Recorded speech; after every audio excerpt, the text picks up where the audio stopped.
I've been digging into a mystery that's been bugging me for years. Why did baseball vanish from Philippine sports? It's a story that completely changed how I see the evolution of sports culture. By the end of this video, you'll know exactly why baseball lost its grip on the Philippine sports scene. Here's what you'll learn in the next 5 minutes that could change how you see Philippine sports forever. You know, baseball wasn't just popular in the Philippines. It was huge. American colonizers brought the sport in the early 1900s, and it quickly became part of the national identity. Filipinos excelled at it, even beating Japan in the Far Eastern Championship games. But somewhere along the line, something changed. I started noticing a pattern. The once packed stadiums were emptying out. The cheers for home runs were fading. It was like, watching a slow-motion disappearing act. But why? What could make a beloved national pastime just vanish? I couldn't wrap my head around it. And then I noticed something fascinating.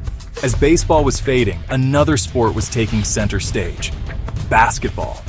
It's like the sports world in the Philippines did a complete 180. I dug into the history, and man, the rise of basketball was meteoric.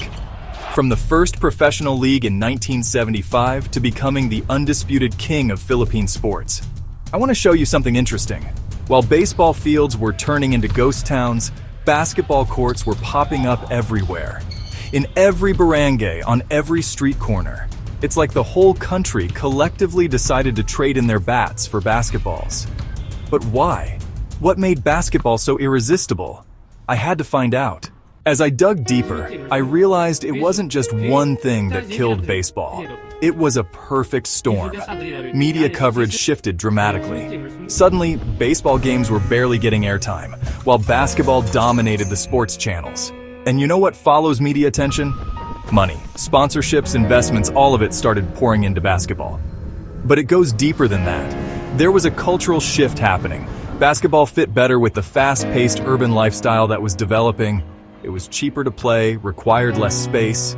Schools started favoring it. And let's be honest, it's a more TV-friendly sport.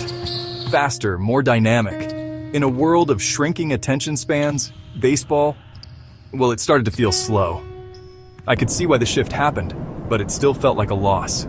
Now, you might think this is the end of the story. Baseball's dead in the Philippines, right? Not so fast. I've been tracking some fascinating developments. There's a small but passionate group of people working to bring baseball back. Community leagues are popping up. Some schools are reintroducing the sport. It's like watching a classic underdog story unfold. Will these efforts be enough to revive baseball in the Philippines? Or is it too little?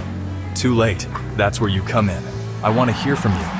What do you think it would take to bring baseball back to its former glory in the Philippines? I'm really curious about your thoughts on this. So there you have it, the shocking truth behind baseball's disappearance in the Philippines. It's a story of cultural shifts, changing media landscapes, and the rise of a new sports king.